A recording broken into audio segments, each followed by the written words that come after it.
మీ business ఏదైనా మీ ఊర్లో promotion చేయాలంటే అది సుమన్ టీవీతోనే సాధ్యం. ఇప్పుడే సంప్రదించండి. హాయ్ హలో నమస్తే, వెల్కమ్ టు సుమన్ టీవీ.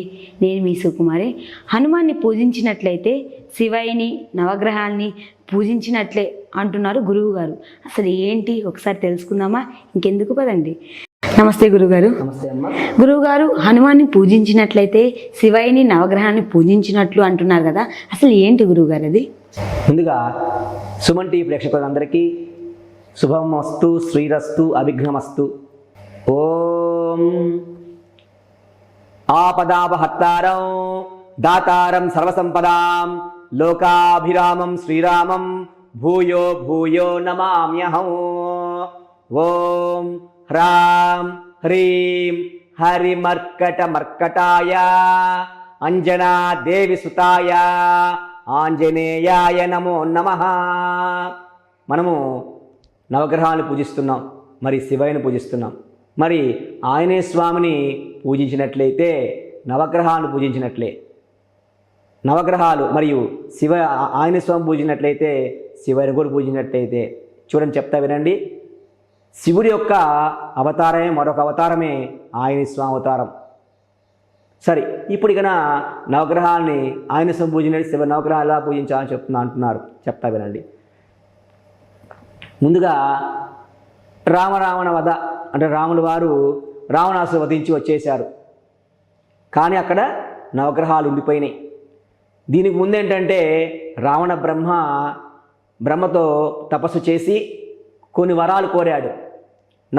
నా వద్ద నా ఆధీనంలో నవగ్రహాలు అష్టదిక్పాల దేవతలందరూ ఇంద్రాది దేవతలందరూ నా కాళ్ళ ముందర ఉండాలి, నీ చెప్పినట్టు వినాలని వరం కోరాడనమాట. అట్లాగే ఆ వరంతో బ్రహ్మదేవుడు తథాస్తు అన్నాడు. ఆ వరం వలనే ఆయన యొక్క సింహాసనం వద్ద మెట్ల మీద అన్నమాట నవగ్రహాలు అష్టదిక్పాల దేవతలు ఇంద్రాది దేవతలందరూ తన ఆధీనంలో ఉన్నారన్నమాట. తర్వాత ఆధీనంలో ఉన్నప్పటి నుంచి ఇక సీతమ్మవారు రావణాసురు యొక్క చెరలో ఉన్నది కాబట్టి ఉన్న తర్వాత యుద్ధం పూర్తయిన తర్వాత రావణాసురుడు చనిపోయాడు. ఇక ఎట్లాగో అమ్మవారిని చక్కగా అమ్మవారు కలిసి అయోధ్యకు వచ్చారు, పరిపాలన కొనసాగిస్తున్నారు. ఒకనాడు రాముల వారు సరయూ నది తీరంలో అర్ఘ్యం ఇస్తున్నారు అన్నమాట. అంటే ఉదయాన్నే లేచి ఉదయము సాయంత్రము మనము అర్ఘ్యం ఇస్తారన్నమాట. నదిలో కానీ సముద్రంలోకి వెళ్ళి అర్ఘ్యం ఇస్తారన్నమాట. అలా అర్ఘ్యం ఇచ్చే సమయంలో రామ రక్షించు అని ఎక్కడి నుంచో ఆర్తనాదాలు వినిపిస్తున్నాయట.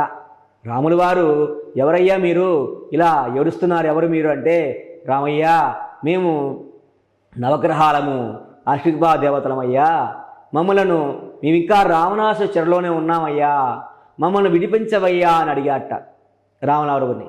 అట్టయితే చెప్తా వినండి. చూచి రమ్మంటే కాల్చి వచ్చింది ఎవరండి? మన ఆంజనేయ స్వామి. ఆయన్ని పంపిస్తాను, నా బంటుని చక్కగా మిమ్మల్ని విడిపిస్తాడు అని చెప్పాడు రాముల వారు. ఇక ఆంజనేయ స్వామి వారికి రాముల వారు చెప్పిన ఆదేశంతో ఇక లంకా నగరంలో ప్రవేశించి ఇక అక్కడ ఉన్నటువంటి నవగ్రహాన్ని ఉన్నటువంటి ఒక గ్రహాన్ని విడిపిస్తున్నాడు. ఒక గ్రహాన్ని విడిపే సమయంలో ఇక్కడ ఉన్నటువంటి ఒక గ్రహం ఎవరండి? శనీశ్వరుడు. ఈయన యొక్క తత్వం ఏంటి? ప్రతి ఒక్కరిని పరీక్షించడము, ప్రతి ఒక్కరిని అష్టకష్టాలు పెట్టడం అన్నమాట. సరే, ఇక మనం ఆంజనేయ స్వామిని పరీక్షిద్దామని చెప్పని ఈయన బుద్ధిలోకి దూరాడనమాట. ఎవరు? శనీశ్వరుడు ఆంజనేయ స్వామి యొక్క బుద్ధిలోకి దూరాట. ఓహో, నన్ను పరీక్షిద్దాం అనుకున్నాడా ఈ యొక్క శనీశ్వరుడు అని చెప్పని ఇక రామ రామ రామ రామ అంటూ రాముల వారి యొక్క జపాన్ని పెంచేశాడు ఆంజనేయ స్వామి. ఈయన లోపల ఉక్కిరిబిక్కిరి అయిపోతున్నాడు. ఎవరు? శనీశ్వరుడు. ఓహో, ఈయన లోపల ఆంజనేయ రక్షించి ఆంజనేయ, నీ గురించి తెలుసుకోలేకపోయాను, నువ్వు ఈ విశ్వంలో ఉన్నటువంటి ఈ ప్రపంచంలో ఉన్నటువంటి అందరి యొక్క భక్తుల కంటే అపర భక్తులు నువ్వు, నీ గురించి నేను తెలుసుకోలేకపోయాను, నన్ను దయ ఉంచి నన్ను బయటపడేవయ్యా అని చెప్పని విన్నవించుకున్నాడు, ప్రార్థించాడు ఆంజనేయ స్వామిని. ఇక ఆంజనేయ స్వామి బయటపడేస్తాడు. ఆంజనేయ, నీ భక్తి గురించి తెలుసుకోలేకపోయాను, ఈ విశ్వంలో ఉన్నటువంటి అందరి భక్తుల కంటే నువ్వు అపర భక్తుడివి. సరే, ఇక మేము ఇదిగో చూసావా మమ్మల్ని రావణాసుడు ఎలా కొట్టాడో ఎలా చేశాడో, దెబ్బలు చూసుకో, దెబ్బలు ఎట్లా ఉన్నాయి చూడయ్యా అంటే జిల్లేడు పాలను తీసుకొచ్చి శుభ్రంగా ఆ యొక్క దెబ్బల మీద చేశాడు. పూసేసరికి దెబ్బలన్నీ మాయమైపోయినాయి. తర్వాత చూడయ్యా మచ్చలు చూడయ్యా అంటే తమలపాకులో సింధూరం పూసి ఆ సింధూరాన్ని శుభ్రంగా మొత్తం అంతా పూశాడనమాట. మచ్చలు తొలగిపోయినాయి. అయ్యా ఆకలేస్తుందయ్యా అంటే ఏం చేశాడు మన ఆంజనేయ స్వామి?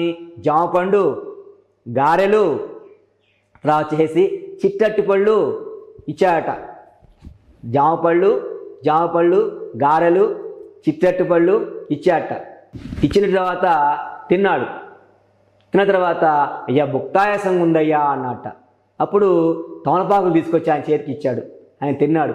అమ్మయ్యా బాగుందయ్యా, ఆంజనేయ ఈ తమలపాకులేంటి, ఈ చిట్టట్టు పళ్ళు ఏంటి, ఈ గారెలేంటి చెప్పవయ్యా అంటే ఈ చిట్టట్టు పళ్ళు నా తల్లి అంజనాదేవి తింటుంది కాబట్టి నాకు ఇష్టంగా నీకు పెట్టానయ్యా.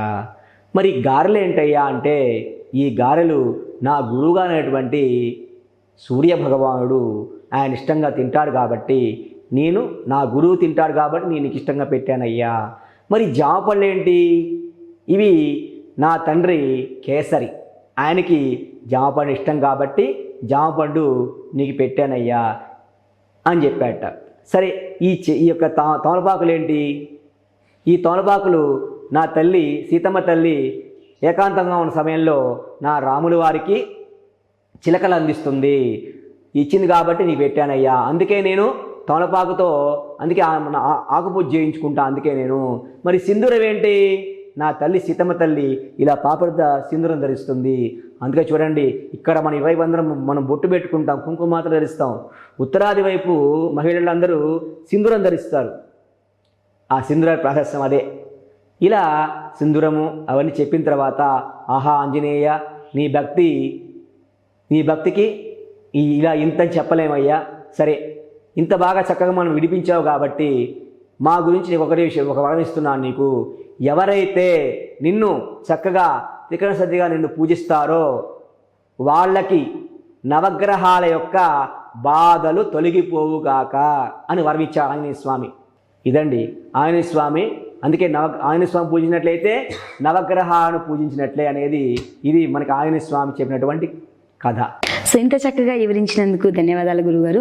ఇంకా చెప్తుంటే ఇంకా ఎనాలనిపిస్తుంది, అలానే అనిపిస్తుంది. సో మీకు కూడా అలానే అనిపించింది ఇది అని నేను కూడా అనుకుంటున్నాను. సో ఇంకా ఇంకా ఇంకా ఎనాలనిపించేలాగా అయితే బాగా చెప్తున్నారు. సో తెలుసుకున్నారు కదా. ఇంకా మరిన్ని విషయాల కోసం చూస్తూ ఉండండి మీ సుమన్ టీవీ.